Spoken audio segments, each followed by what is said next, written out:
You're listening to the Tales of Leadership podcast. This podcast is for leaders at any phase on their leadership journey to become a more purposeful and accountable leader, what I like to call a pal. Join me on our journey together towards transformational leadership. All right, team, welcome back to the Tales of Leadership podcast. I am your host, Josh McMillian. I'm an active duty Army officer and an Army leadership coach and the founder of McMillian Leadership Coaching. And I am on a mission to create a better leader, what I like to call a purposeful, accountable leader. My vision is to positively affect 1 million lives by 2032 by sharing transformational leadership stories and skills. And on today's episode, I'm probably going to be sharing the most impactful leadership story that I have found yet, and that is Jake Larson, affectionately known as Papa Jake. He truly is an amazing individual. He just celebrated his 101st birthday, and he is a veteran of World War II. Mr. Larson grew up on a farm with no electricity or running water in Hope, Minnesota during the Great Depression. He helped plan D-Day, escaped death on Omaha Beach, and at one stage was under the command of senior British Army officer Field Marshal Montgomery. Recently, he has found fame on TikTok. Michaela Larson, Papa Jake's granddaughter, created a TikTok account for her Papa Jake after a video posted about his service in May of 2020 went absolutely viral. Michaela now helps her grandfather share his memories from the Second World War, including near-death experiences and his pride at moving ranks from an infantry soldier to joining G3 5th Corps and helping to plan D-Day's landing, which is absolutely incredible. At the bottom line, Jake is a purposeful, accountable leader. And a couple admin notes. I typically always end with the killer bees. I didn't do that with Jake. This episode is about double the length that they normally are. And there's a lot of free floating towards the end of this of where we're not really following necessarily a structure, but every single minute that you can hear Papa Jake talk is an absolute treasure because the amount of wisdom that he shares is just phenomenal. And it was an honor and a privilege to have him on the show. So without further ado, we're just going to jump right into it with Papa Jake. And it all paid off in the end because I was in before the war, before I was down in Louisiana for the Louisiana maneuvers, nearly a year when the Japanese hit Pearl Harbor. And I was a company clerk. And I just got busted.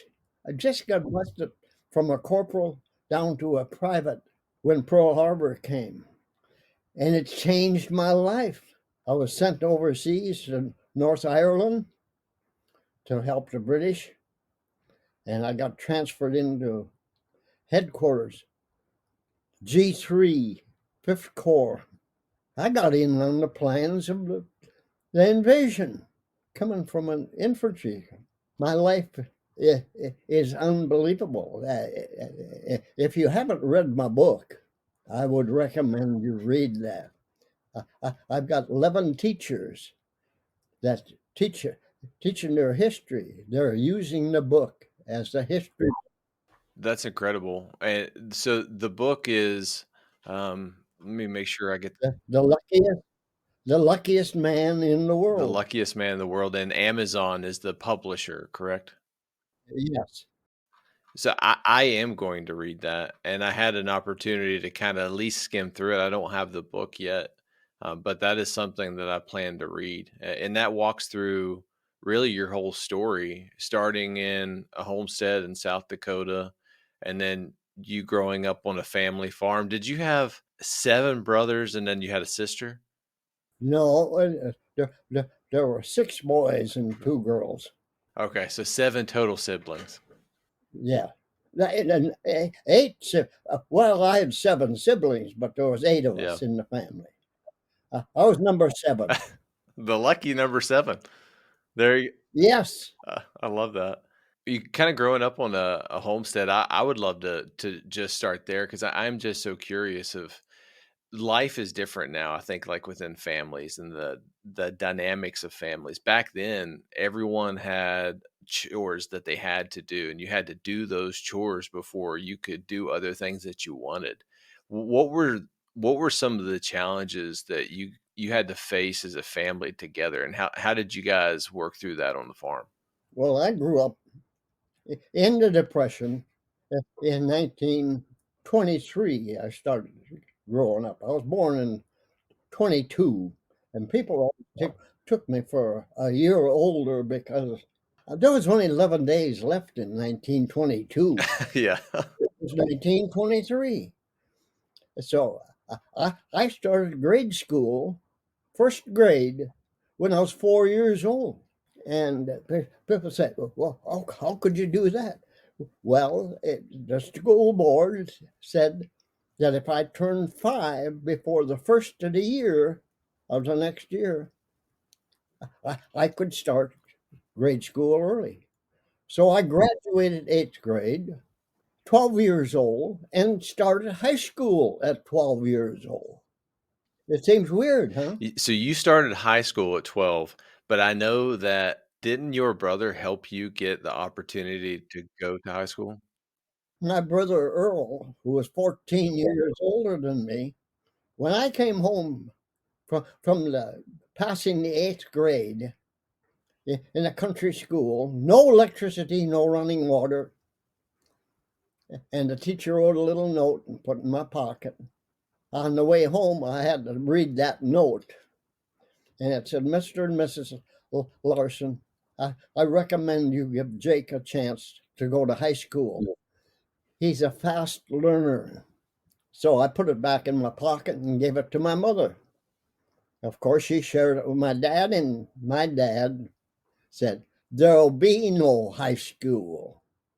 I got him to do his chores, takes the place of high school.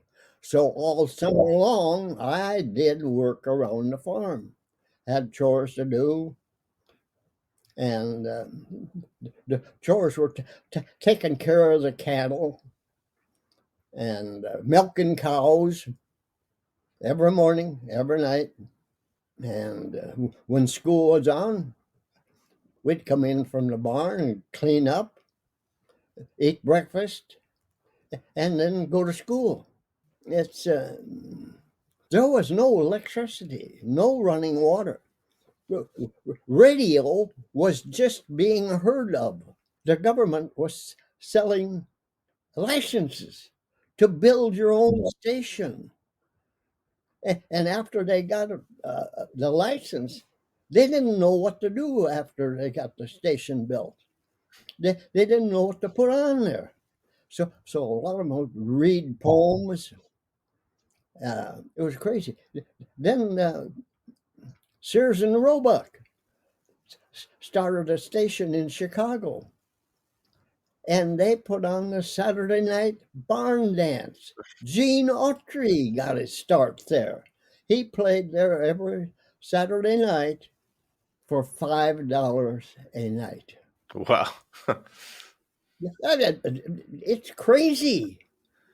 Now that would probably be at least, I don't know, $50,000 a night, something like that, around there. You figure out that, but Yeah, yeah. Transitioning, you started your high school when you were 12 years old. You graduated probably around the time that you were 15. And then you had the idea that you wanted to go join the National Guard. Can you no, I joined the National Guard while I was in high Oh, school. you joined it while you were in high school. Yes, we had the National Guard right there in Owatonna, Minnesota. They were advertising that they wanted to fill their unit. This is when Hitler took the Sudetenland from Czechoslovakia, Mm, 1938. and in 1938, and he annexed Austria. So my cousin Chick and I, we would meet on Sundays, and we were walking around Owatonna. I had to work for my room and board. I had to help a lady that ran a boarding house, Mrs. Myers.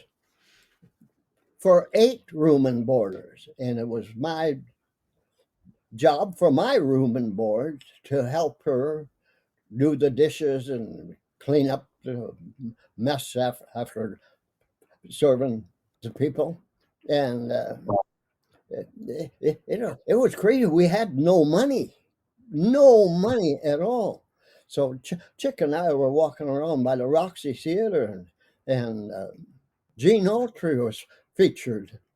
I said Sunday, it was a Saturday, because Saturday matinee, they featured Gene Autry, America's favorite cowboy, and 10 cents matinee. We didn't have a penny between us. He says, let's join the National Guard. They're advertising, they want to fill the unit. I said, Chick, we're 15 years old. You have to be 18. He says, right across the park from the theater, there was the armory where the National Guard met. He says, let's go over there and tell them we want to join the National Guard. Mm. And when they ask you how old you are, look them right in the eye and say, 18, sir. Now, who did they ask first? Did they ask you how old you were, or did they ask Chick? They asked me. When I came in there was a big captain sitting at his desk. And he looked up and he says, what can I do for you young men? Wow! That gives you encouragement. Young men, we're 15. So I said, sir, we'd like to go join the National Guard. And I'm looking at him and I'm thinking 18. And he looks up at me and he says, what year were you born? Wait a minute. That wasn't the way this is supposed to work out. But I was pretty sharp on my math. So I thought, man, if I have to back up 3 years or add 3 years, I have to back up my birthday. Mm. So I took 3 away from 22, and I says, 1919, sir. He just says, sign right They here. didn't even check anything. That's crazy. No checking at all. So Chick and I got in right at and every Monday night for 2 hours we'd drill, and then we'd go to high school. See, the next day, and pretty soon others were joining the National Guard. When we got in, that unit filled up. That's a unit.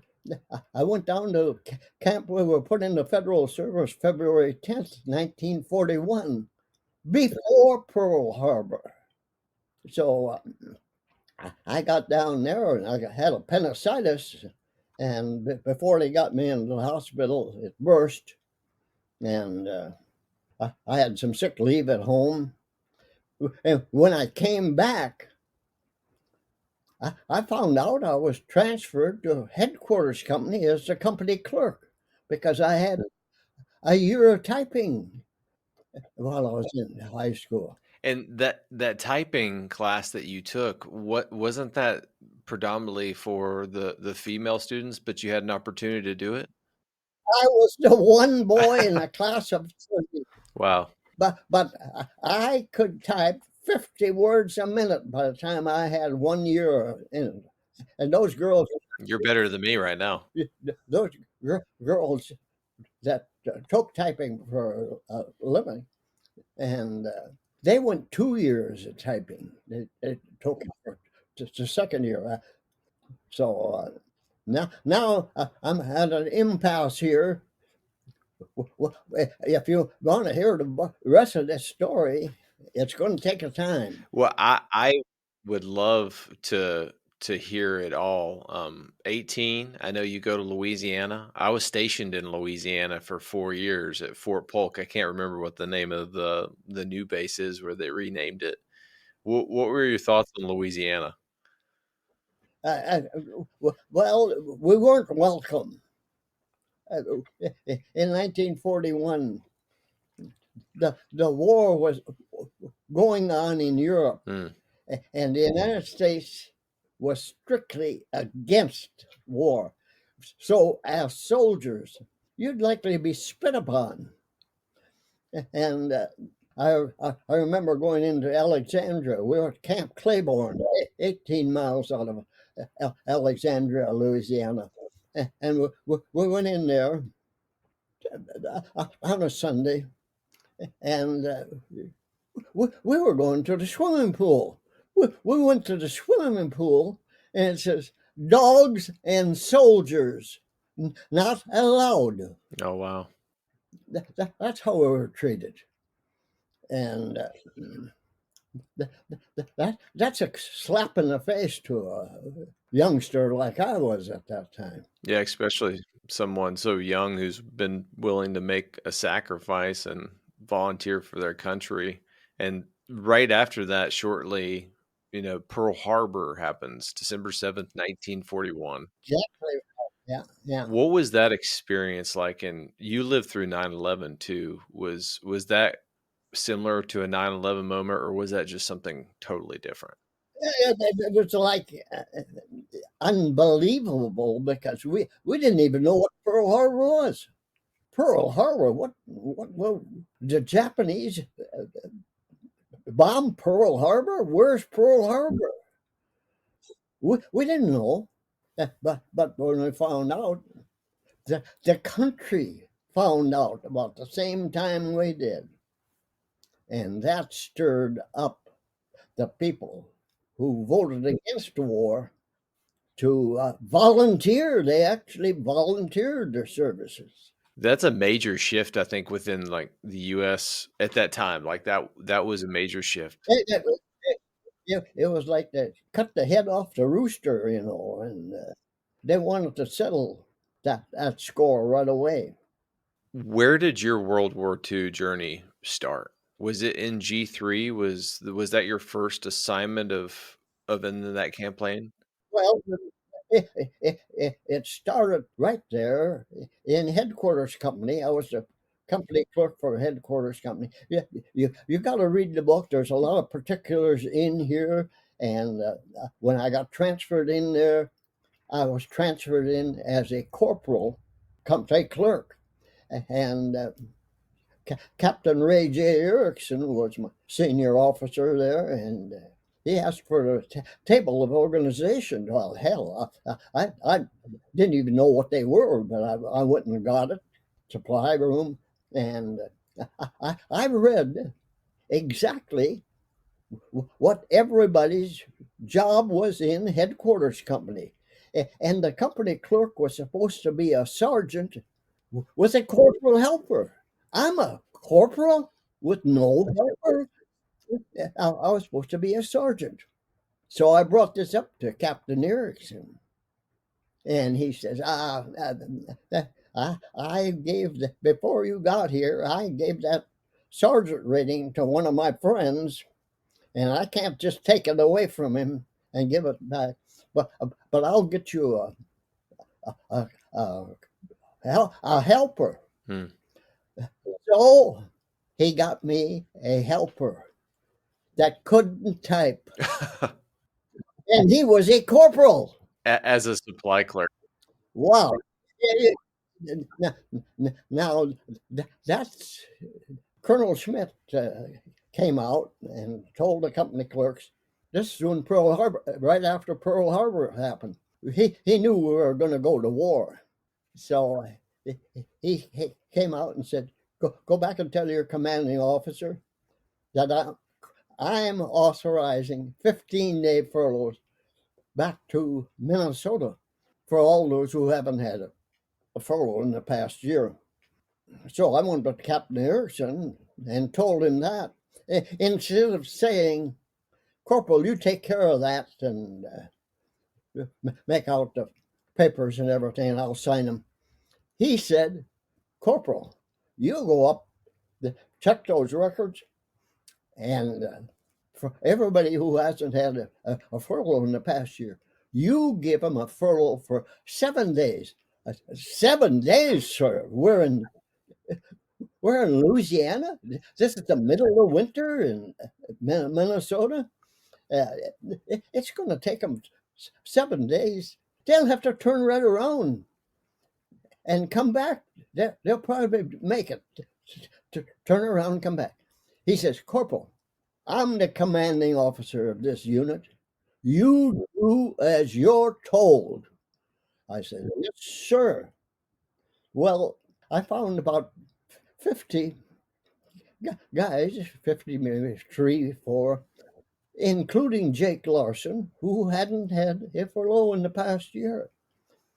A funny thing happened. My typewriter made a mistake, and it printed 15 on mine, 15 days for furlough, instead of a 7, like it's all on the rest. And Captain Erickson signed it. Oh wow! Now, was that a lucky mistake, or was that? Of course, it was a love. It was an intentional lucky mistake because I rode up home with 2 of my cousins, Chick and Ole, and the company F where I came from had 15-day furloughs, so I put right in. I love how you were able to take care of your family, like your soldiers, your family. That's the way I always see it. And that the commander didn't even review it; he just signed it when you handed it to him. And and when he ripped off my corporal stripes when I came back, he says, I should court martial you. I says, what reason could you have for court martialing me, sir? I was going to throw it in his face that he signed it. And he says, well, he knew he did wrong, but by that time, he says, you're going to go to a wire section. You'll be climbing poles and stringing wire from now on. And we got shipped to New Jersey, Fort Dix. And the three cousins went to New York. And while we were going by the port there, French luxury liner Normandy was burning at the docks down there. And what we saw in New York, I was looking out of the headband of Statue of Liberty. Man, it's a wonderful place. And walking by Times Square, a pigeon came down and shit on my shoulder. I'm born and raised on a farm, and I never had that happen to me. I love I it. had to go to New York to have that happen to me. I grew up in rural West Virginia, and the first time that ever happened to me was in Boston, Massachusetts, when I went there for work for the Army. I see what I mean. The pigeons are wild. They're not afraid of anybody. Our pigeons were afraid of us. When you transitioned to G3 in operations, did you do that because you had those typing skills that you learned in high school? Typing is what made it. I could beat anybody typing. And I was dedicated. When I was given a job, I never questioned why I was picked. I did it as fast as I could. And being a good typist, I didn't make mistakes. And my God, I wasn't in G3 1 month before I was a corporal again. Wow. And I was moved over to Colonel Hill, John G. Hill, full bird colonel. I was moved over right in front of his door, where I was in command of the tables of organization, an enormous job. And the Pentagon was renewing all the stuff for every unit at that time. So everything it was all old World War I stuff. Oh, wow. So my golly, I wasn't over there for a month, and I was a sergeant. That's amazing. When did you get that? So it's a different classification now. Like I have a TSSCI. You had a top secret bigot, right? Was the classification. When did you get that? I got that over in Portsmouth. That's when we were in those balonies there. We went over there. There's one way in, and yeah, it's like a ring of baloney. It's one end to the other end. That's how those were set up. And Eisenhower was even in one of those things there while I was there. But it's you were classified, and you had to wear a badge with your picture on there, and those guards. As many times you go through, they would check each time to make sure somebody didn't impersonate somebody. Oh yeah, especially during that time, like the world was at war. When did you start to help planning directly D-Day? When we typed it up, I did all the typing on every person that landed on Omaha Beach came through my fingers. That is insane. How long? And go ahead. Well, I just want to like shape this for anyone that's ever going to get to listen to this. That D-Day. I think there's over 7,000 ships, and that took 195,000 Navy personnel just alone to operate those ships. There were 133 Allied troops. I think there was over 10,300 casualties at the landing. And then from start to invasion to the end of the month in June, there were over 850 men that landed, 148,000 vehicles, and then 570,000 tons of supplies. This is a major operation, and it humbles me being an Iraq and an Afghanistan veteran. Just the sheer magnitude of that single operation, and it changed the European front. This is the largest operation the world has ever known. This is the top of the list. I know you also this was your first combat mission. The first one that you went on. Oh, definitely. Oh, definitely. Yeah. I rode in on the command ship with Eisenhower, Bradley, Montgomery. It's like I'm making this stuff up. You can't make this up. How would I know about it? What was it like? Because I'm just when I doing air assaults and stuff in Afghanistan and flying around and seeing like the spectacle of war, I guess is a good way of saying it. But just being out there and seeing endless ships everywhere. Can you still remember that feeling? Oh, yeah, do I ever? Do I ever? I have to now tell you. I was supposed to land on D-Day at 8:30 in the morning. The Germans held us up. They were trying to kill us when we went in there, and they killed a lot of guys on the way in there. And remember, when you come in and walking through that water, water was up to my neck, and holding my rifle above. And I was the first one on that landing craft. So I sat back by the pilot and to fill in with 30 guys there. And we went around and around in a big circle, waiting for the time to get in there. They wouldn't let us in. There were others going around in circles. And we were being shot at from shore. And then when we did get to get off of that. I was the last guy off, and we went in a line, followed the leader.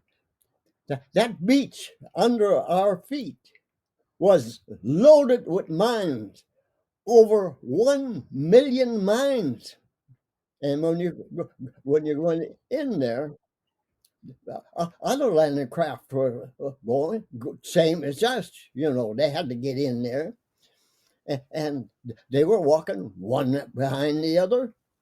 And you glance over there, and the spout of water come out of there. You knew somebody stepped on a landmine. I was more afraid of stepping on landmines. We were receiving small arms fire than I was of the small arms fire. You were receiving small arms fire from, I think it was 2 MG-42 machine guns.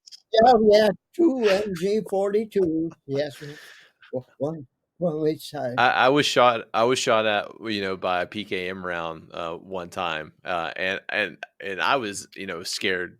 I could only imagine, going through frigid cold water up to your neck, and then getting on the beach and having your knowledge, because you had way more knowledge than anyone else that was on that beach, at least at your rank, because you helped plan the entire invasion, so you knew what obstacles were going to be there.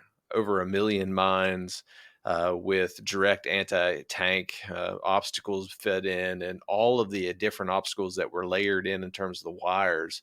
When you finally got up to the cliffs, did you have what was your feeling at that point? Well, you got to hear the story before Mm. the eclipse.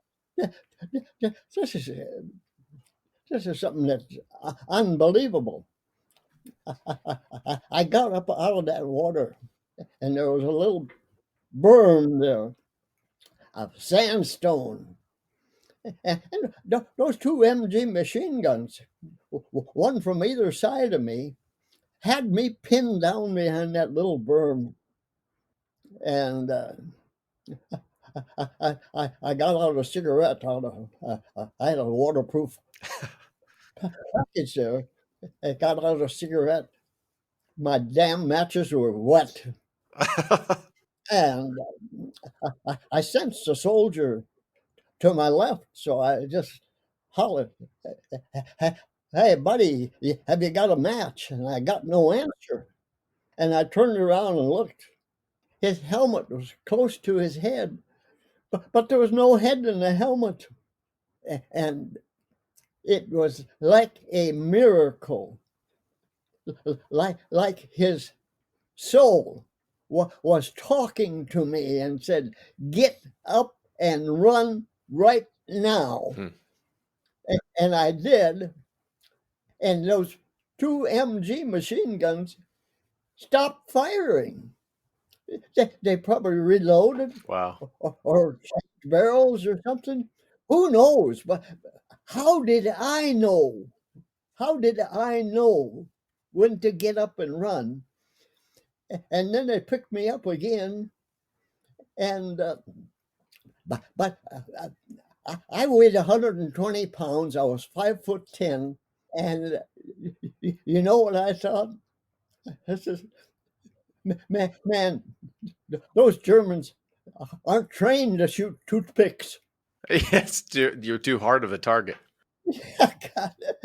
But I made it through.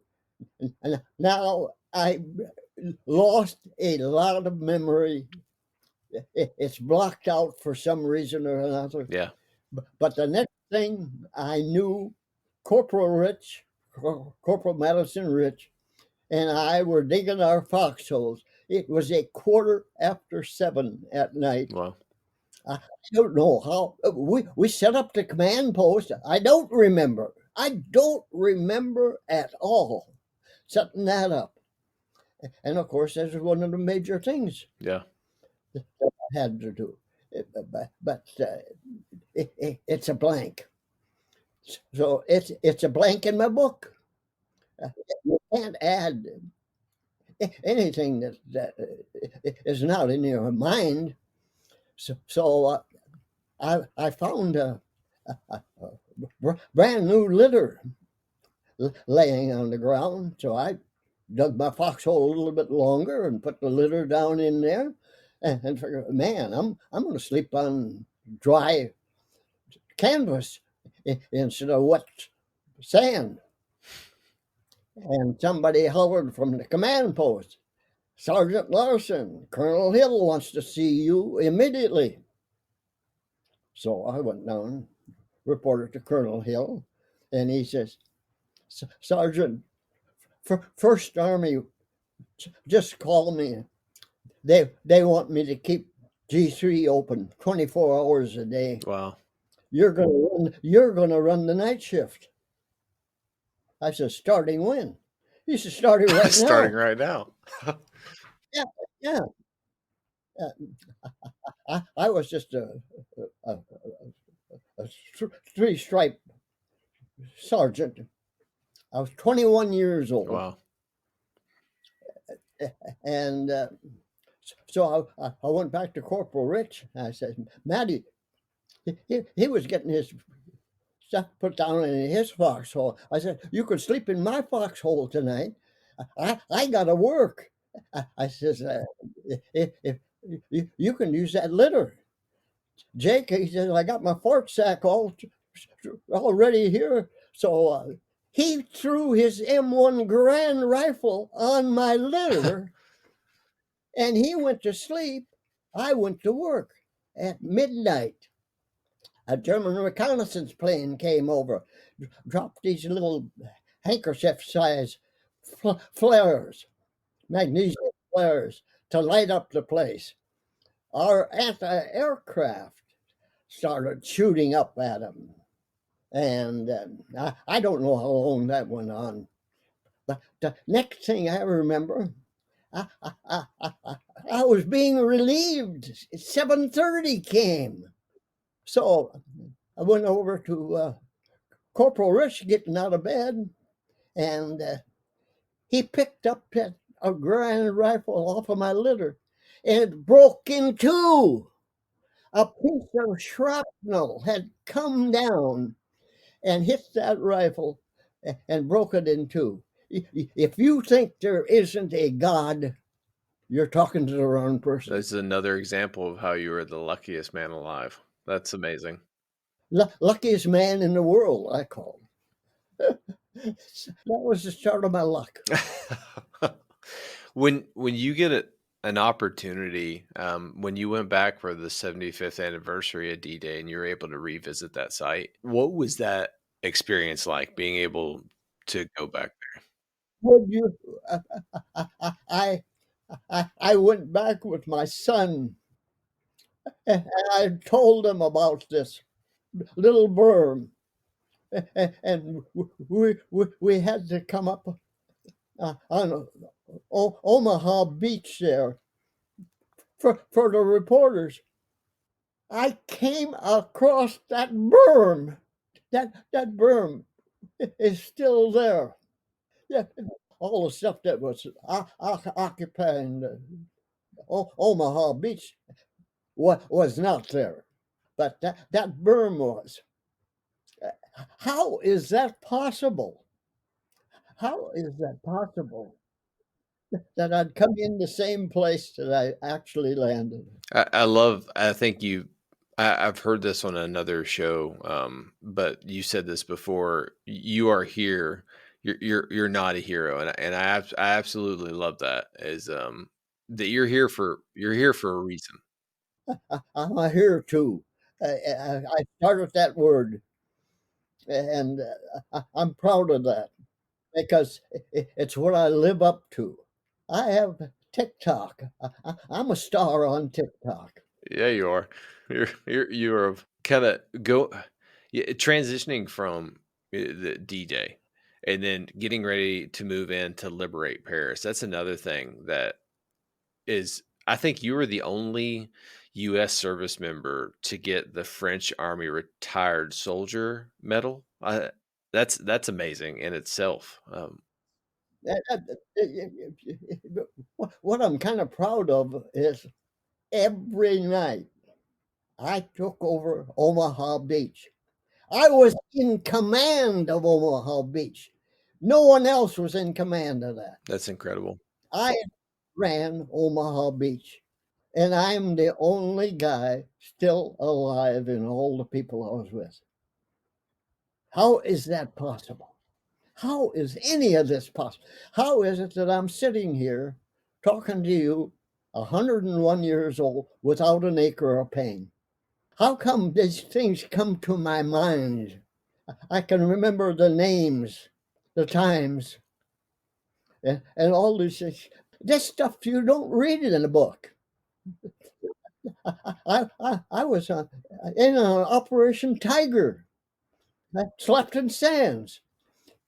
Two, two, two ships, two landing ships, tanks got torpedoed right alongside of me. And that was in preparation, right? That was practicing for the D-Day invasion. For D-Day, yes, yes. So the Battle of the Bulge, I think that was like one of your last major experiences within World War II. It was that, and I was the one that started that stuff. You got lucky again with that. Could you share that story of The Battle of the Bulge was started on December 16th.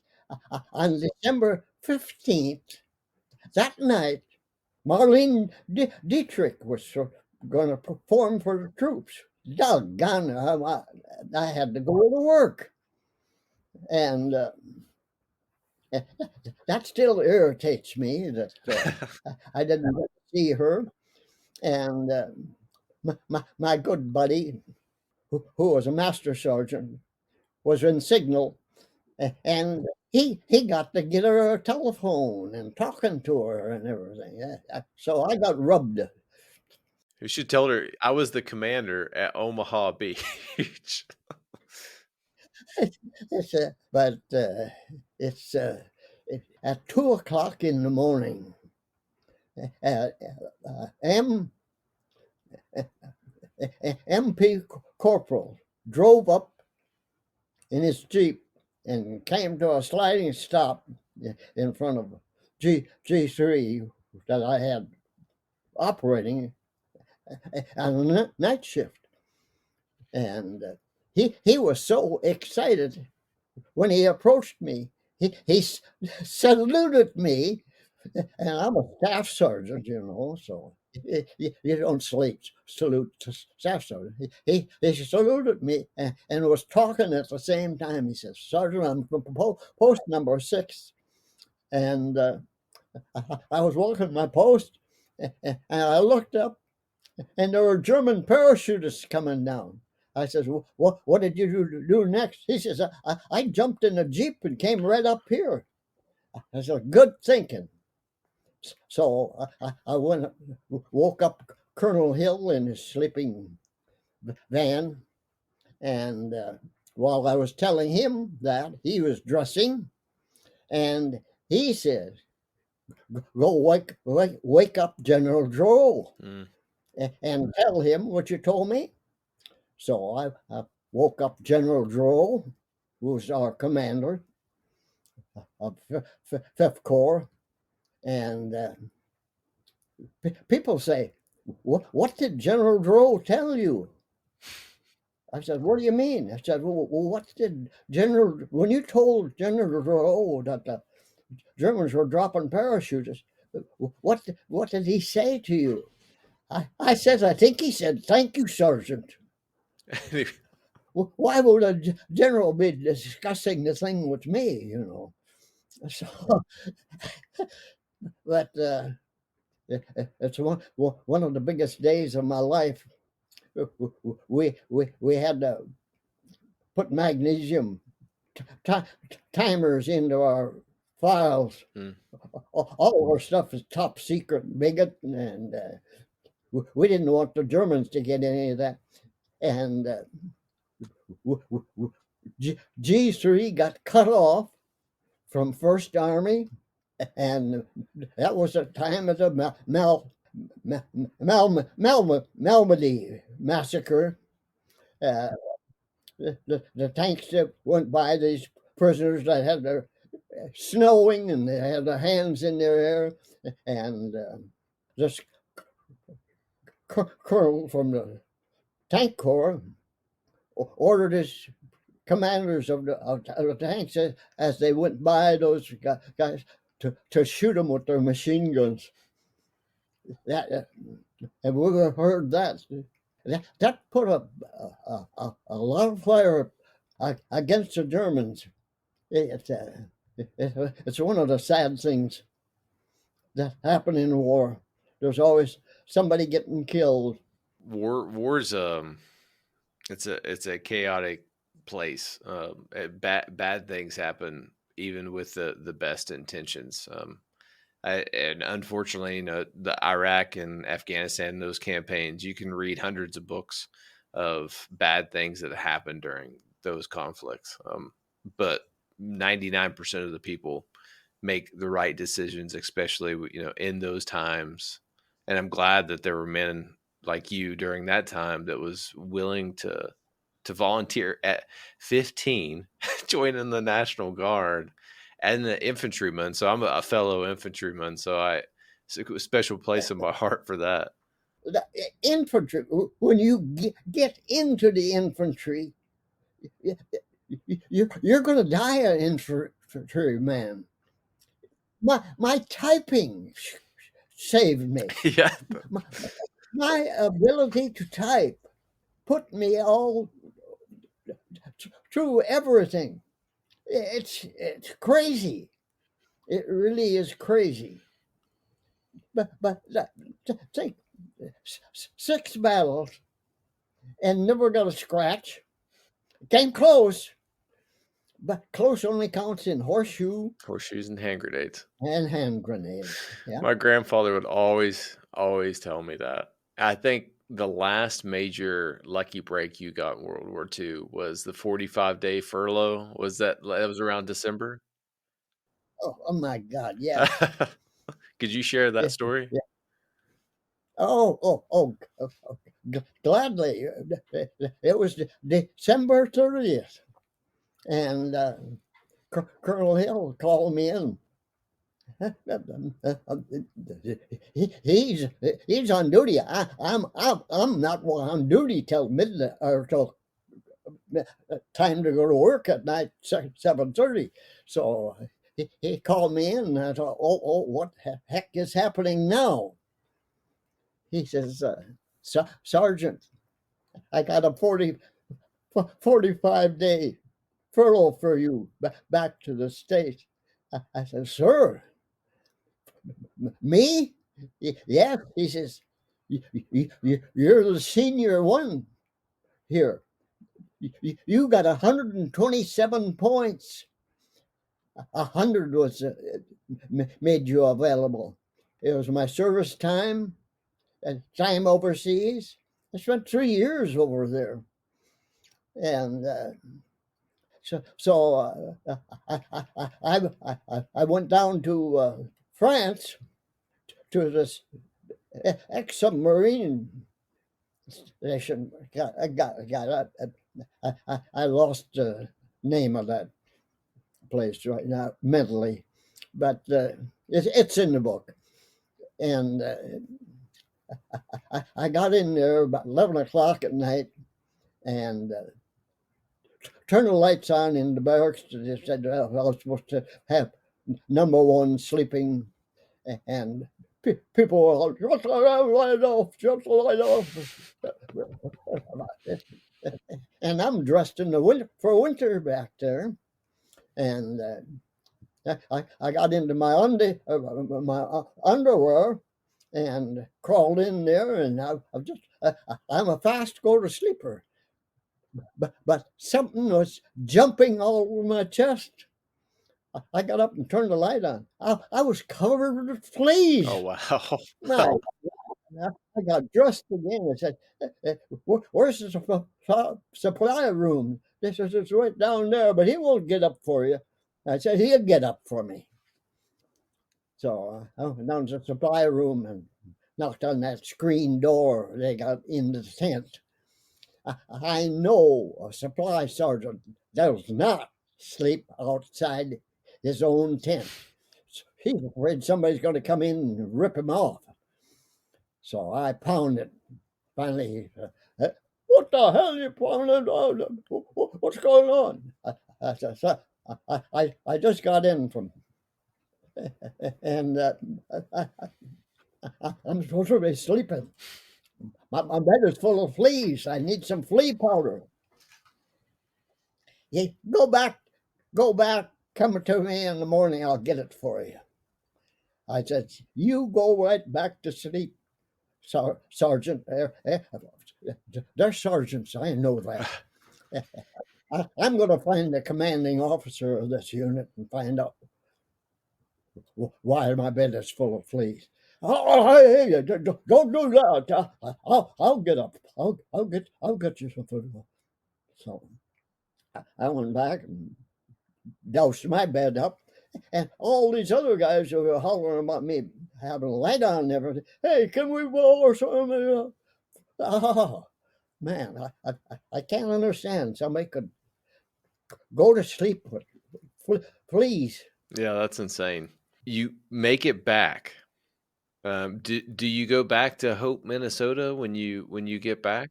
Oh, absolutely. I helped my dad.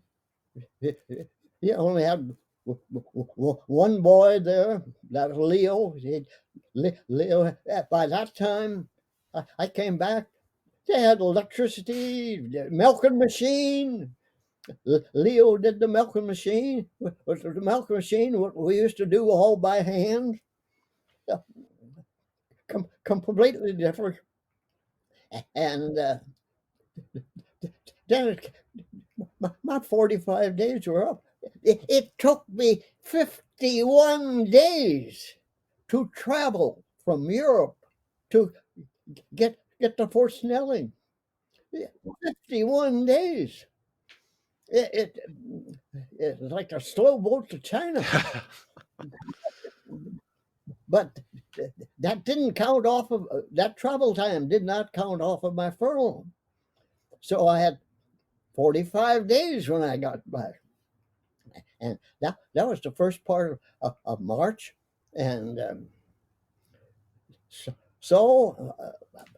by golly, I met this little girl, and I fell in love with her. And she had your picture, right? And I didn't know anything about that. Major Ridgeway. Dead. It's I fell in love with her, and we were married in November 23rd. But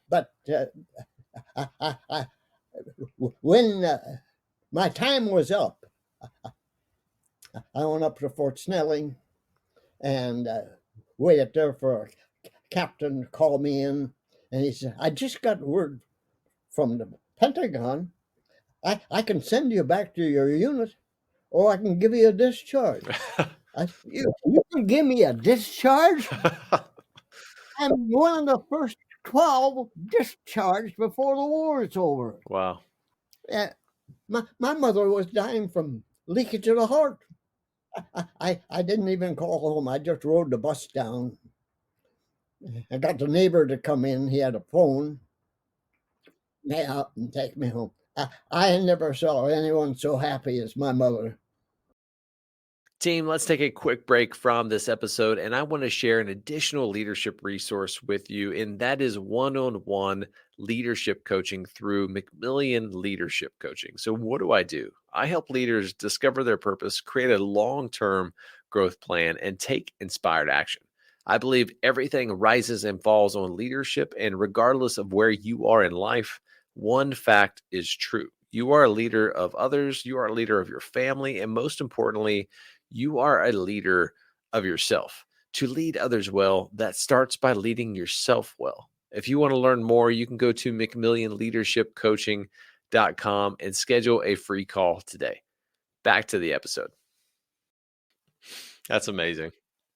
Your mother passed away from leakage of the heart, and didn't they figure out a way how to cure that? was it? Just 2 weeks. Dr. Hofnagel That is crazy. from Washington, D.C. had invented this little valve they could put in there. But it's like crying over spilt milk. You can't back up and do things over. That's one of the things I talk about. It's what is done. You can't start damning somebody and do this if uh, yeah, we had if preached to us as kids. If the dog wouldn't have stopped to take a dump, he'd have caught the rabbit, you know. When you got back from World War II and you were transitioning back to like the farm life and having to figure out how to reinvent yourself, you met the love of your life. What was that process like? Coming back from 3 years of like heavy combat. It was like you're in heaven. You're back doing work that's essential. Yeah. And I signed up for a 2-year course at Dunwoody Industrial in Minneapolis. And I took electricity. I'm a journeyman lineman. I worked hot stuff. It's I also took air conditioning, uh, small appliance repair. It wasn't anything I couldn't fix, and it's from a farm boy. I'm a farm boy. Milk cows by hand, and it was just part of the job. Just part of growing up. I think that's one thing that's lost in this generation. My grandfather built his home by hand. My father built his home by hand. Did all the electrical work. Did all of it by itself. But nowadays, it's that skilled labor that was so prevalent within your generation is gone.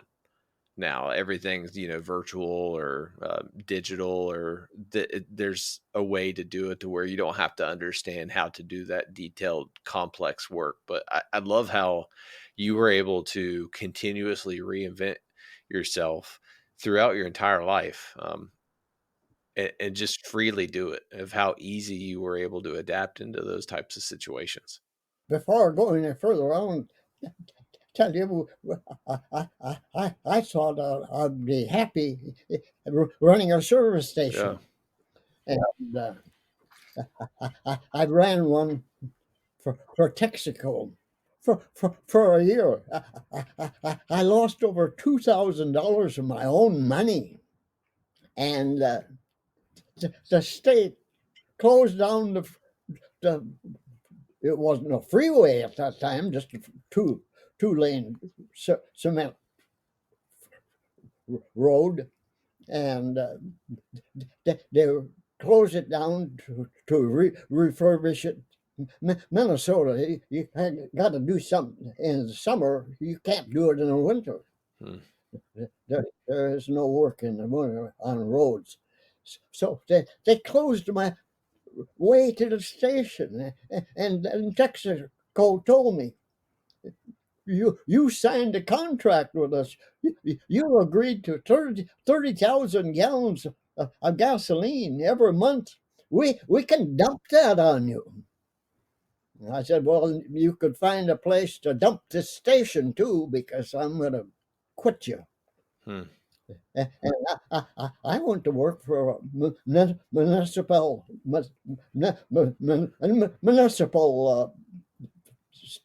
place in Austin, Minnesota. Wow. They had their own electrical. So, quick as they found out I graduated from Dunwoody, they hired me. $1.09. $1.09. That is insane. The I worked on my first job was square billing, and I got paid $4 an hour. And looking back at that Far now, yeah, $4 an hour. I was like, man, that's not enough money. That is crazy. So, so my wife was pregnant there while I had that station. Mm. So I'd go home for lunch. Well, your hands are always dirty, so I'm in the washer to wash my hands, and she's got her wallet all stripped out, and all the stuff she had in the wallet was laying up on a shelf there. And I looked down, and there's that picture of me in a Jeep. And by God, that was in the newspaper. So I goes to her, where did you get this picture? Oh, when I was in a sophomore in high school, that came out in the Daily People's Press, and I just cut it out and put it in my wallet. You cut out my picture and put in your wallet? That's kind of strange. She, she says, that's what my girlfriend said too. She says, who is that guy? She says, that's the guy I'm going to marry. Wow, So help me God. that is incredible. And we're here situated today because we're in a house that my wife said, this is my dream house. I went through two 30-year mortgages. That is incredible. How long were you married to your wife? Well, 45 years, and then she died. I know she ended up passing away with, I think it was stomach cancer. Yes. Let me ask you a question. I've been married now, for 12 years. How did you maintain such a happy marriage over such a long period of time? When I see all my friends like always getting in issues with their relationships, but it was so common back then of having these long, beautiful, healthy marriages. Well, it didn't. It wasn't too healthy for a while. People get used to living alone, and you got to sacrifice. If you love somebody, you have to. I let her run the house. No objections to anything. All I did was furnish the money to do it. And I always had part time work because my abilities were so varied that I was a TV repairman. And I look back at all the stuff I did. And when I came to California, I started off as a TV repairman. My sister and her husband ran a print shop down here in Berkeley. And my sister called me down in Los Angeles and said, George wants you to come up and work for him in the print shop. Well, Eleanor, I don't know anything about printing. And she says, I'll have George give you a call. So my brother-in-law calls me. Jake, I'd like to have you come and work for me in the print shop. George, man, I'm just walking through your print shop. It looked like stuff was laying all over, disorganized. And he says, I can't get good help from the union. He says, I could train you, and I know you'll be doing the right thing. Oh, my God, George, I'm getting $3.12. Now you got a raise. Oh, here, man, I got it made now. Jake, if you come and work for me, I'll give you a 10-cent raise. Wow. 10 cents, man. When money speaks like that there, I went to work in the print shop. I mastered the Vero typer. It's the same as a typewriter, except you can do so much more with it. And I mastered the hand setting of type, the old hand press. I mastered the camera, the stripping, and then started running the letter, the printing presses, and in six weeks time, my brother-in-law, and sister went back to Minnesota to visit my dad and left me in charge in 6 weeks. It's my mind is part mechanical. I, I have a if I see something work once, I can make it work again. That's amazing. And you ended up working until 1955, and you retired at the age of 73. And then how did you stay busy after you retired? I got this little girl here. She's my granddaughter. She's sitting right here listening to this here. Well, I turned 73 December 20th. 1 month, exactly 1 month to the day, November 20th, this little girl, my granddaughter, turned 3. I got to be in charge of my granddaughter. One of the luckiest, see, I'm the luckiest man in the world. I got to raise her, and she's changed me. She put me on TikTok. She graduated. I took her to. She wouldn't even get a driver's license. She had to have Papa Jake bring her to high school, and then the quick as she got out of high school, she got a driver's license. She's the blessing of my life. She put me on TikTok. She said, when COVID came, she came off from no more dancing. So cruise ship stopped, and she came home. And about a week later, she said, "Papa, I put you on my TikTok." What the hell is TikTok? Oh, you just tell stories on there. She says, "I put on one of yours." I said, Where'd you get that? Well, when you told me, I just had my phone on. I just put it on there. So a week later, she came, "Papa, I'm going to take you off my TikTok and put you on your own." "What are you doing?" I says, "You're opening a can of worms here." She says, "Well, I'm kind of concerned." She says, it took me 10 months to get 10,000 viewers. You got 10,000 viewers in a week.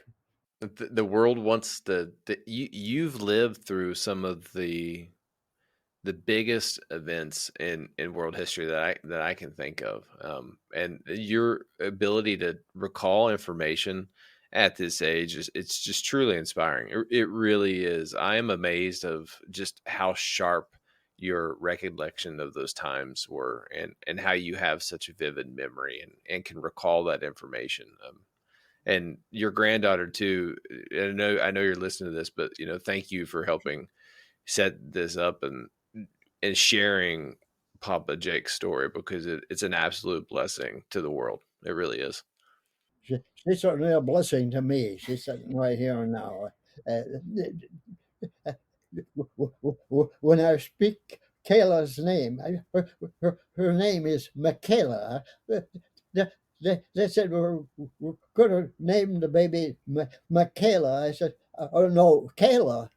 I said, put an MC on there. Yeah.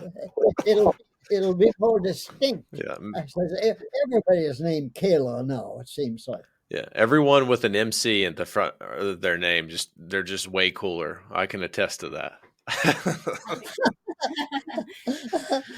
What was the best experience of start this TikTok journey, sharing your stories? What was the best experience that came from that? Oh, God, oh man.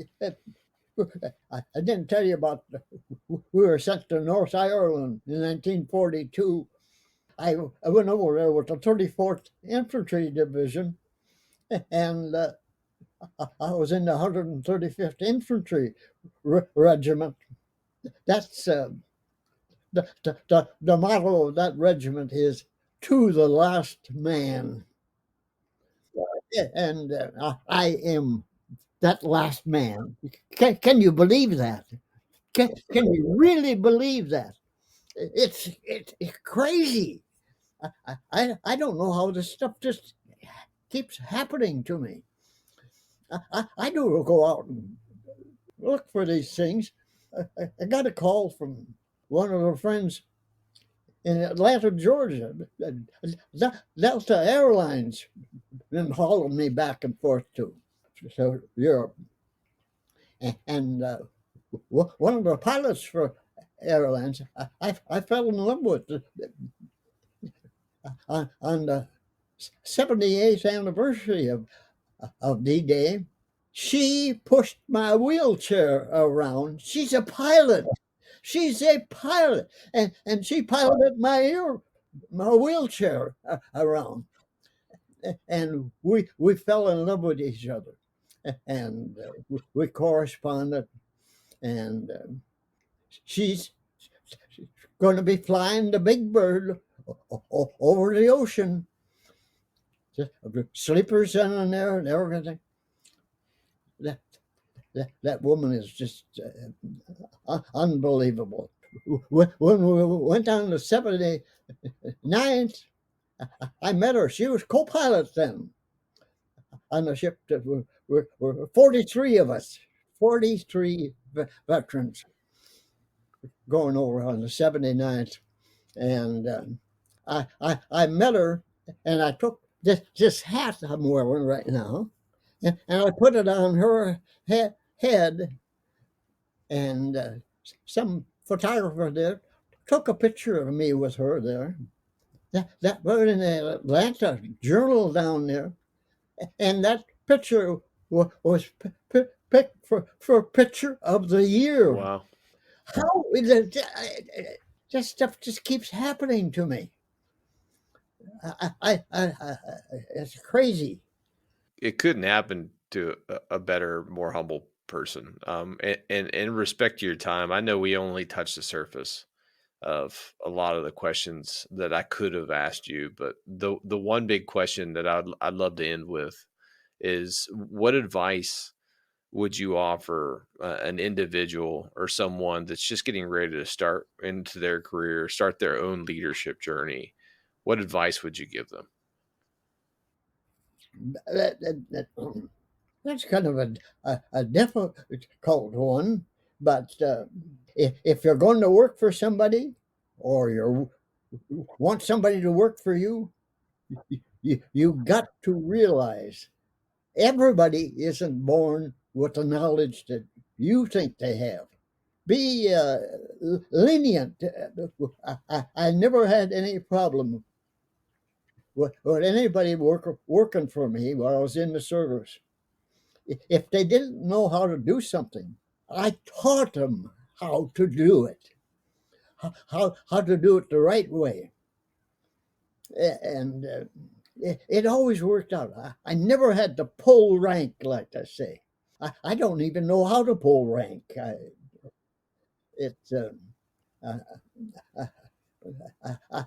I don't value myself any more than the next person.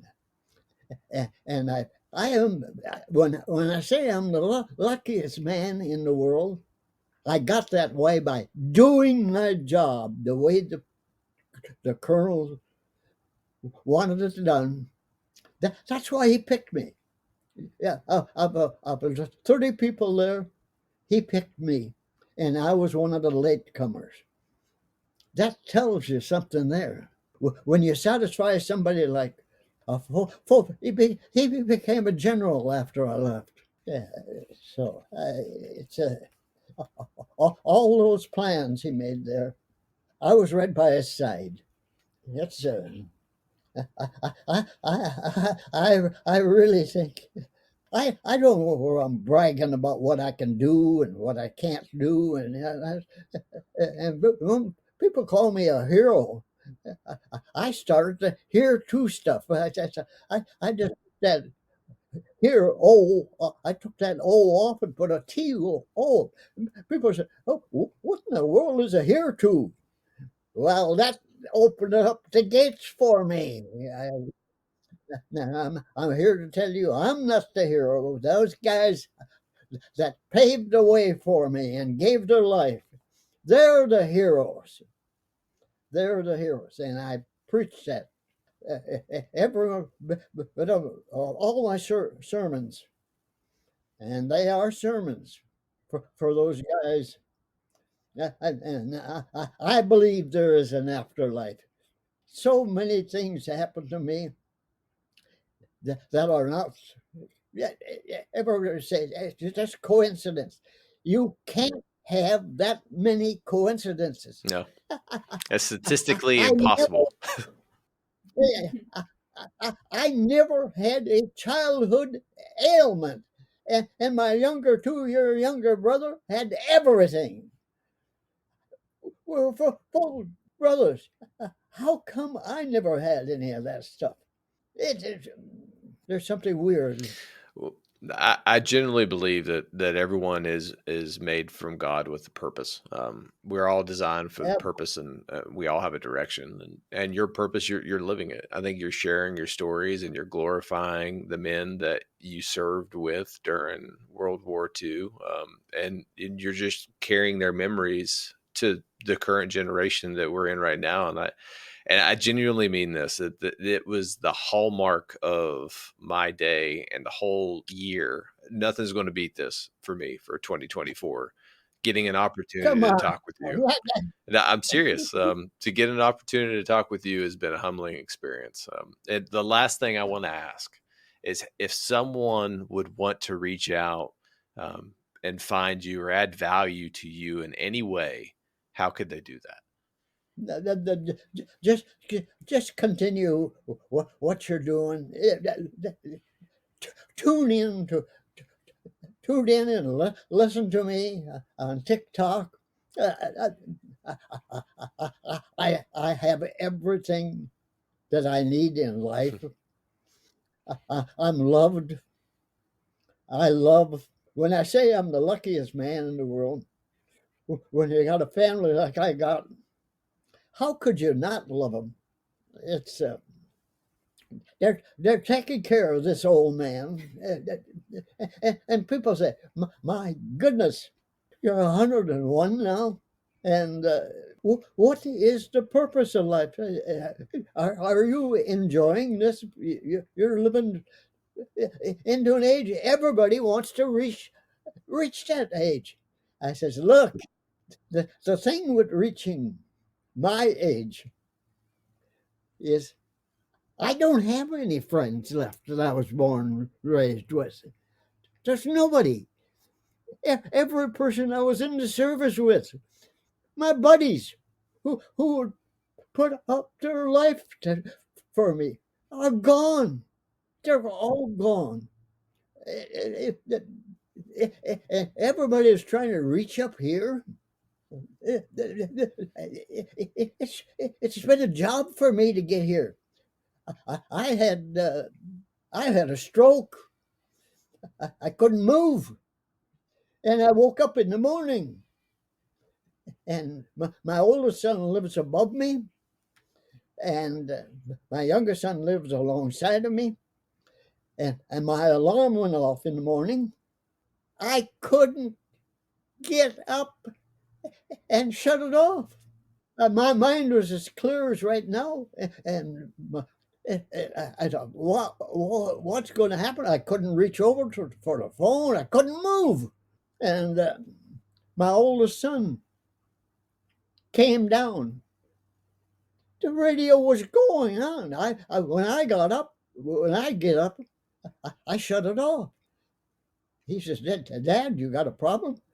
Yeah, Kurt, I can't move.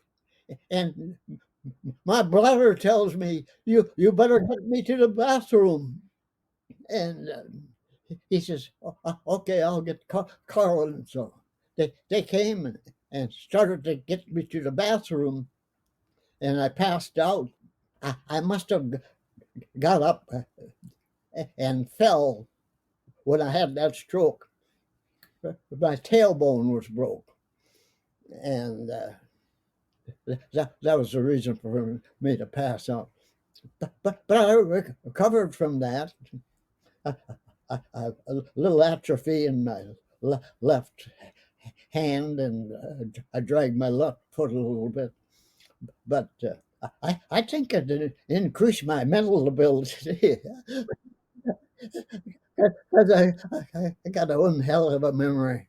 It's and then about a year after that, I had been to Minnesota for 7 weeks, and even made a trip up to Wisconsin, Eau Claire, Wisconsin, for the last reunion of the Fifth Corps. And by golly, I got home from that after 7 weeks there, and I was going through the mail at 8 o'clock at night, and Kurt came down from upstairs and looked in my refrigerator. I did nothing in there because I told him to use everything. I'll get new. And he started to go upstairs. I said, Kurt, wait a minute. You got a problem? I said, yeah, I'm getting dizzy. And he says, I'll be right down. So he went upstairs and got his keys, took me down to Kaiser in Walnut Creek. By the time I got there, I was feeling pretty good again. And I said to the doctor, I think I could go home. No, he says, you're not going home. I'm going to get to the bottom of this. He says, there's something wrong. So I made the bed and wired me. The next morning, I woke up in Concord Hospital with 6 stents in me. And doctor came and says, how are you feeling? I says, Carl, I feel like a new man. He says, well, he says, Kaiser wants us to ship you over to San Francisco. You got to have 5 more stents. I got 11 stents in me. How many people, 101 years old, have got 11 stents in them? I know the VA probably wouldn't have done that. See, they lost all my papers in Kentucky. They all burned up. The L's and the M's burned up. So I never got to use my VA stuff. I had to buy my own. And thank God I had to, because the VA would never have given me 11 cents. I 100% agree with that. As bad as that is to joke about, I fully agree with it. Sir, so out of respect of your time, I just want to say thank you again for being a guest on this. You made this a pleasure, and the last time I talked to an interrogator, his name was Jocko Willis, and he had me. He flew me down to. Yeah, I think that's where Jocko's out of, San Diego. Yeah, he flew to San Diego. He was amazed he went through the book, little snippets of book, and what a man he is. Yeah, he's. Retired Navy SEAL. I have the honor and privilege now, my current job working in SOCOM or Special Operations Commands, and getting to see a lot of, SEALs and other operators, and they're all incredible individuals. They are incredible, far beyond anything compared to me. I'm just that little infantry boy. Well, I think I took all your gains. When I joined the infantry, I was like 240 pounds. And then slowly over time, the infantry has whittled me down. You're just twice my size. My God, I can't believe it. Holy. Yeah, I was double your size, 6'2", 240 pounds when I commissioned as a second lieutenant so, in the Army. Yeah. Now I weigh 180 after 3 knee surgeries and a couple back injuries. I had to whittle all my muscle away. You got to read my book and read about Carlos Boki, my buddy in high school who joined the National Guard because I was in it.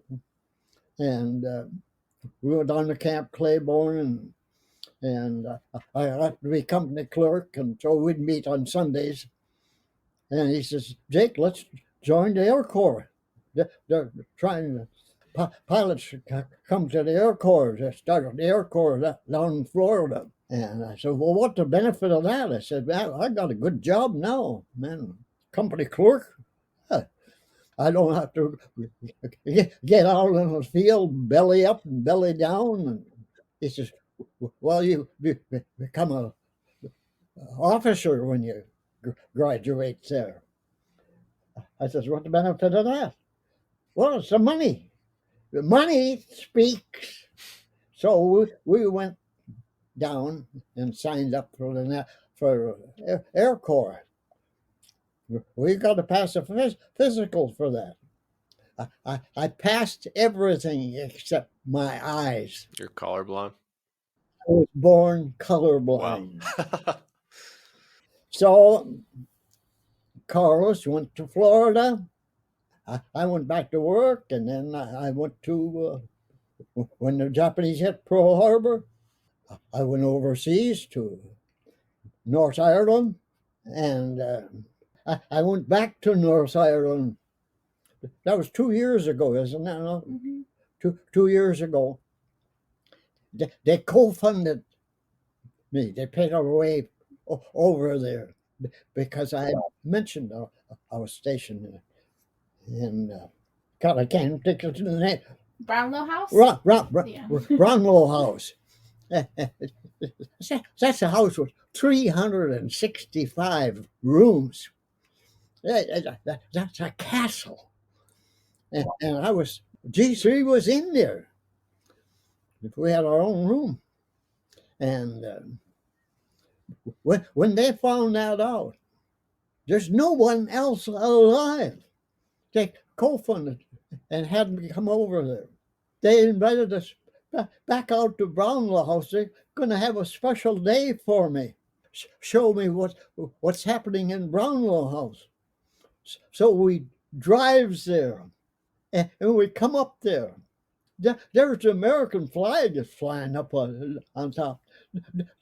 There's American soldiers marching on the field. There's a couple of Jeeps running around there. I said, my God, we're interrupting something big here.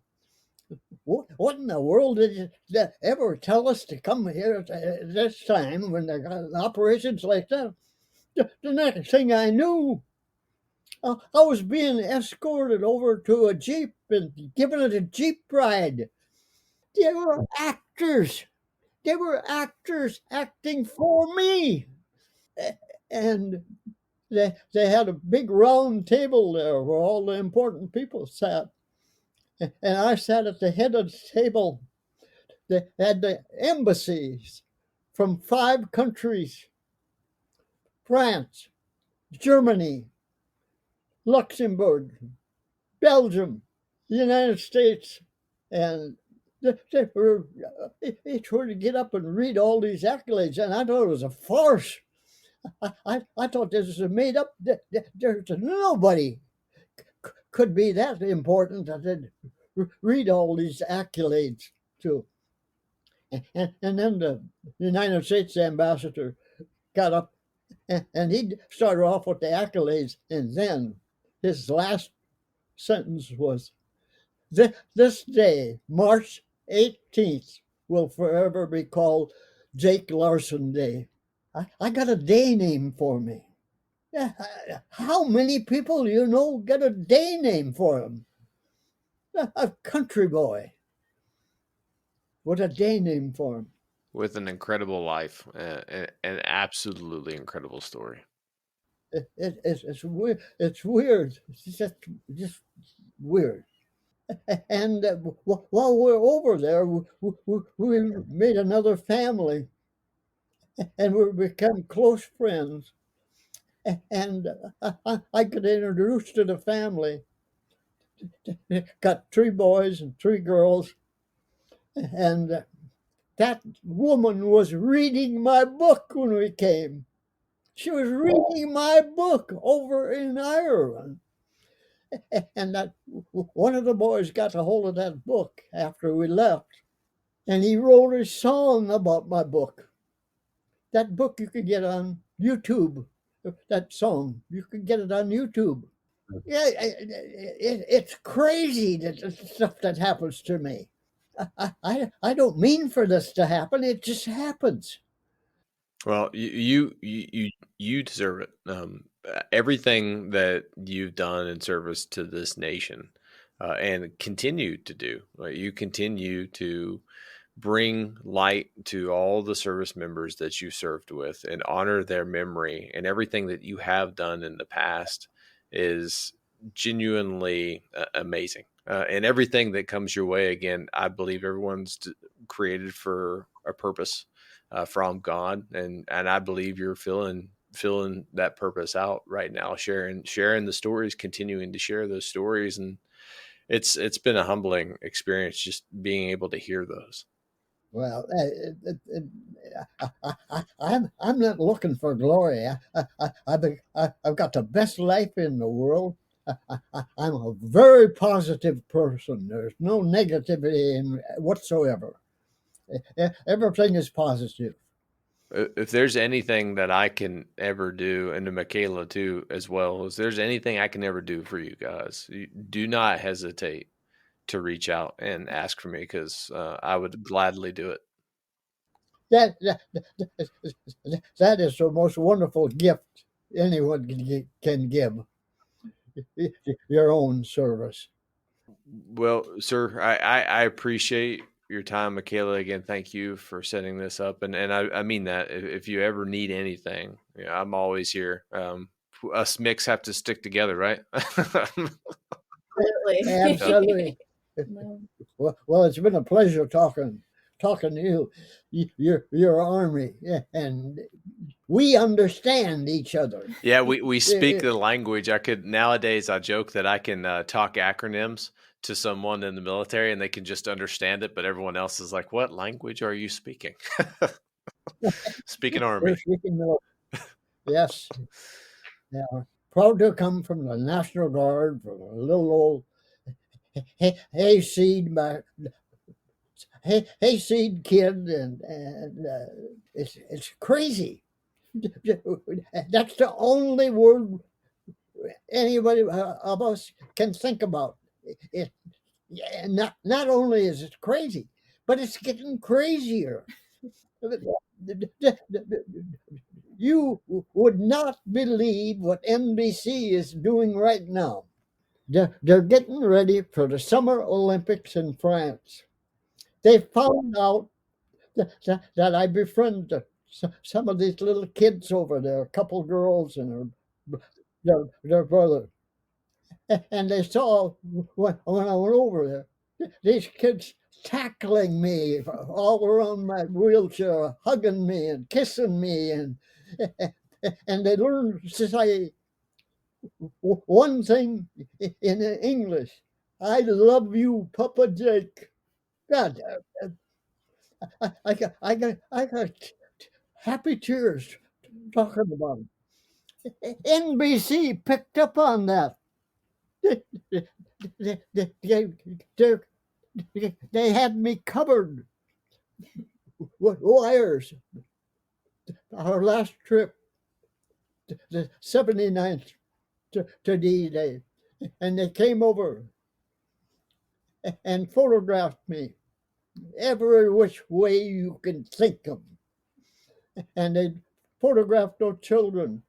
And they came back September 12th here right to my home and photographed all day, well, part of the day here and then part over to Michaela's sister's home. And all that stuff is being put together to fit in between events that are happening on their big day. So you'll be seeing me and those kids. That's amazing. And I hope my kids are listening to this right now. I have a 6 and a 10-year-old, and they were really excited to hear your stories. That's amazing. Yeah, if you tell those kids, if they send me a letter, I will send them one of my cards, an autographed card. Get the card and you have one right there. Yeah. I'll show See. them. They're Oh, wow. Oh, wait, a little bit higher. There we go. Yeah. Happy 101st birthday, Papa Jack. Consider it done. My daughter will write you the best, most memorable letter, and then my son will give you a squiggle mark. So it's going to be great. yeah. Oh, I love children. They're the future of the world. 100%. Yeah. Everything I do now is really through the lens of my children.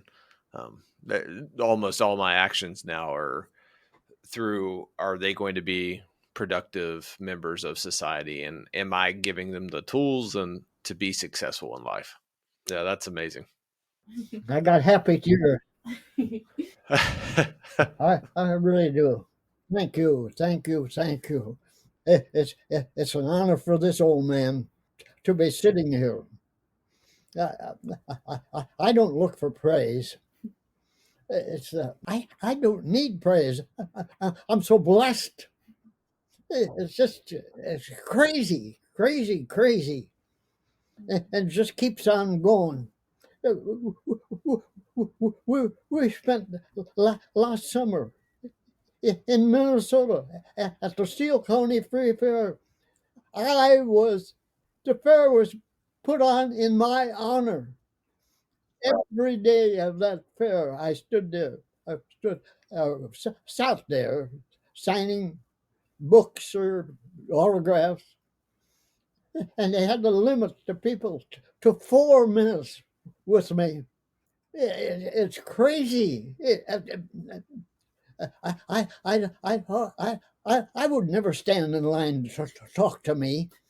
I can't stand to even look at myself. I can't stand to hear myself talk.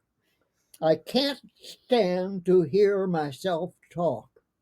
Well, your stories carry so much weight, and they obviously resonate with people.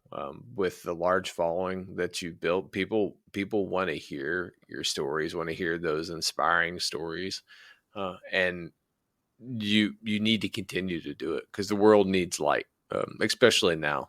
I feel like the world needs light. For all my buddies who are gone, I want them to be remembered.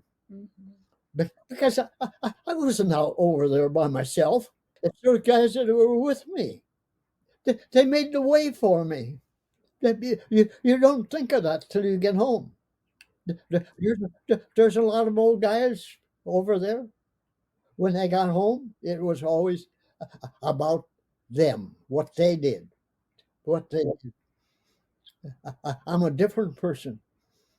It's what the other people did for me that's kept me going, and I value that. Yeah, this has been an amazing opportunity. I'm going to say it one more time, but I genuinely mean it. That thank you.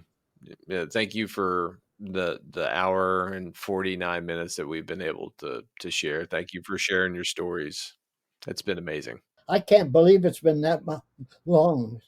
I usually only do an hour, but I wanted you to talk about whatever you wanted because the wisdom that you have to share is, in my eyes, is timeless.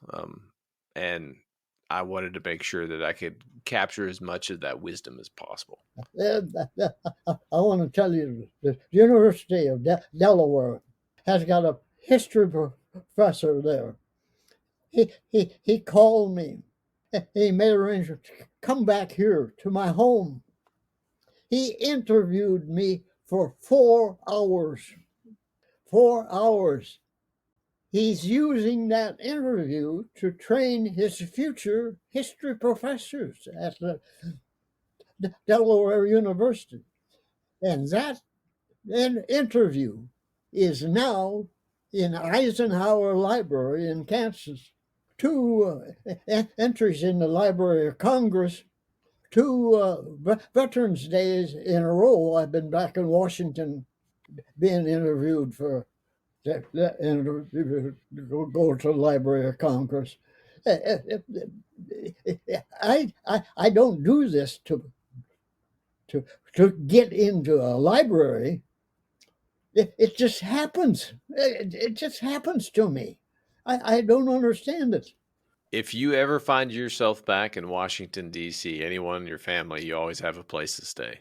That's where I'm stationed right now. So, Wow. We'll have to reach out when next time you visit. Yes, we'll have to reach out to you. have you got an opportunity to go back to the brand new Army Museum that they just built?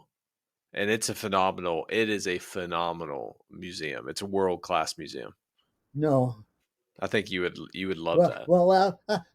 I was pretty dissatisfied with the United States and all for doing the Vietnam Museum before they even did World War II. Yeah. So many of my friends died without getting recognized. That has stirred me up so much. That's what keeps me going. I want people on the right track. Yeah. You would love that museum. They have a section dedicated to World War II, and it's phenomenal. It's better than the Infantry Museum at Fort Benning. It's now Fort Moore, and that was one of the best museums that I've ever seen, at least from the Army standpoint. I've been to one down in New Orleans. Yeah, the World War II Museum in New Orleans. Is this one of the shirts? Not that one, no. Oh. But you have one that says it on there. My problem is when I go into an Army museum, I became surrounded. People can't get enough of me. I will be your bodyguard, and I'll get some other scary individuals that I know. But that being said, sir, I don't want to take any more time than you have to give. If I had to charge for my time, I wouldn't afford it. I I give you wouldn't end up with a cent. My time is worthless. It's getting the message out. Mm-hmm. That's what we do. We try to get the message out. Well, you captured that message beautifully, and I think the payment for this is I'm gonna make sure that my kids send you the best card possible. God golly, I will look forward to that. Yes, it truly has been wonderful talking to you. You're right up there. What job? Well, that's humbling because I look up to him, and yeah, that's humbling. I this has been one of my favorite podcasts. I've done 96 now. I've never done one over an hour. This one's going on to be almost 2 hours, and I still am just lost in your story and just humbled by your service.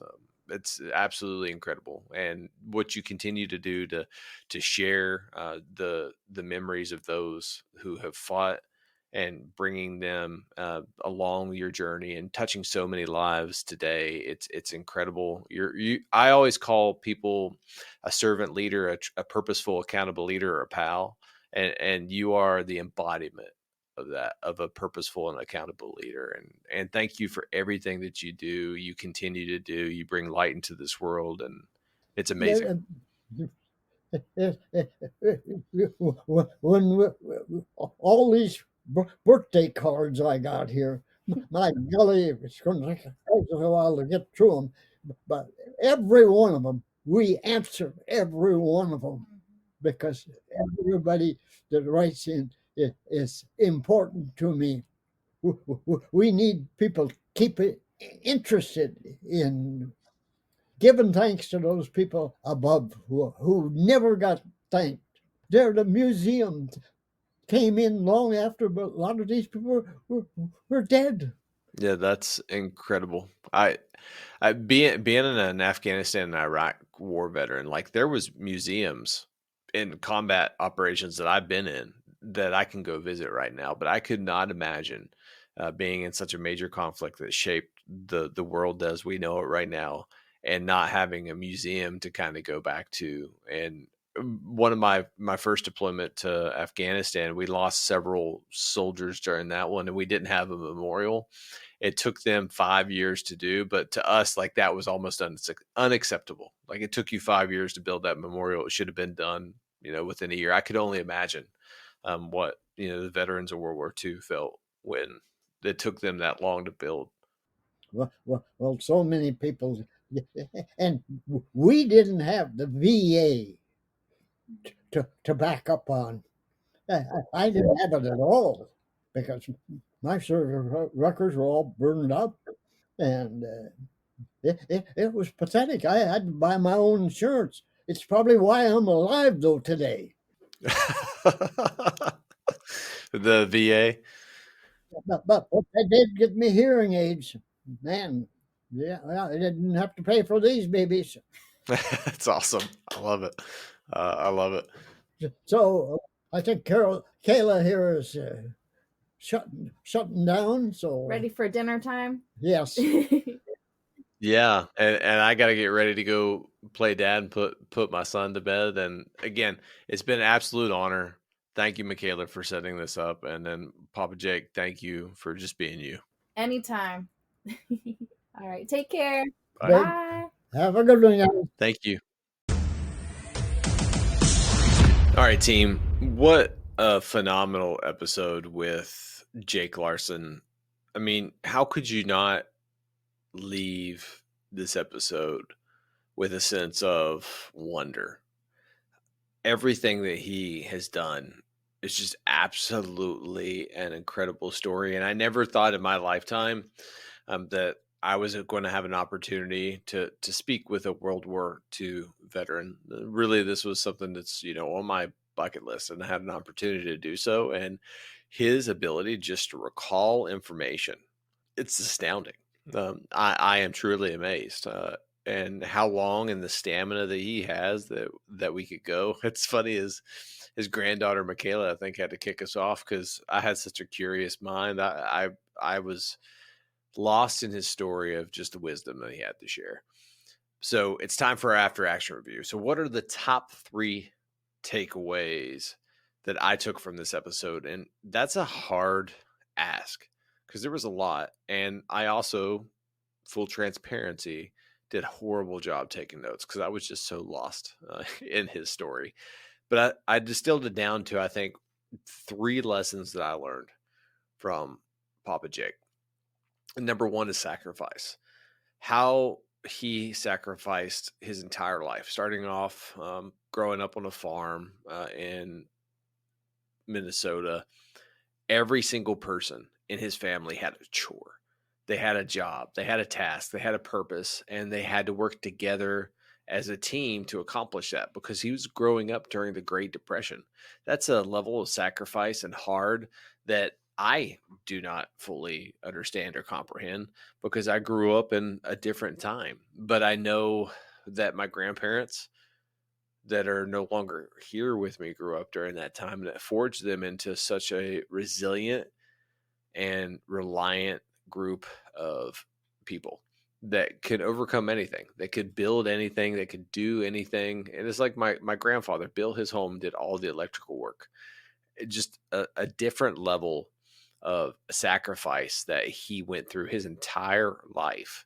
And everything that he gets now is just well deserved because he deserves every single bit of praise that we can give him.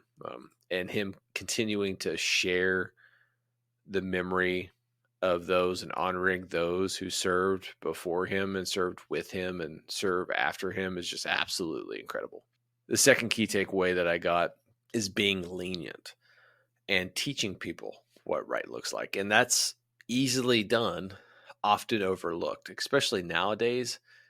We do not view people as people. We view people as systems and objects. And here's a great example. I live in Washington, D.C. And when I'm driving with my family, we always have to go on dreaded 95. And if you're from this area, I think you understand what I mean.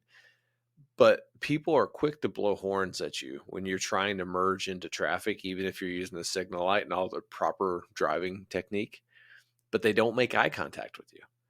Why is that? Because they don't view you as a person. They view you as an obstacle. They view you as a car. They view you as a thing in their way to their end state. The same is true, I think, with leadership nowadays, is that we don't view people as people. We view them as a part of a system. But you cannot hold someone accountable unless you have taught them what right looks like and how to do that. And you've given them the opportunity, the authority, and the tools to do so. And you also just need to be lenient, give them grace. And if you can do that, I genuinely believe that you are going to build a organization that can weather any storm. And the final key takeaway that I got from this episode was a thread that I saw in his entire life of how he continued to have these amazing opportunities gifted to him.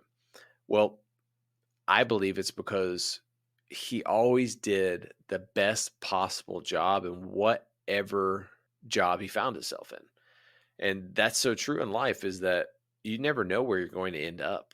Most of the jobs that I had when I was in the Army, I'm still in the Army. I don't plan to get out anytime soon. I didn't have a say in. The Army told me where to go. The Army told me to go to Fort Polk, Louisiana and be an OCT. Trust me, I tried to get out of it, but that was the best job because I poured myself into that position. I embraced it. I accepted it. And I did the best possible job that I could. And he did that in every single position that he had. I got that he poured himself into that position. He did the best possible job that he could. And I think that that's a lesson that we just need to take. Hey, you don't need a perfect job, right? And I saw this LinkedIn post that this lady's goal for 2024 is to have a fully remote job paying $150,000 a year. Great. That's awesome that you can do that, and should pour yourself into that job. But you may not get that. You may not get the dream job that you want. You're going to have a job, and it goes back to the level of sacrifice. There's always a level of trade-off and sacrifice that we have to make. But whatever job you do have that you're gifted an opportunity, do your best. Do your absolute best and give it 100%. It goes back to the rule of 100% that I always talk about.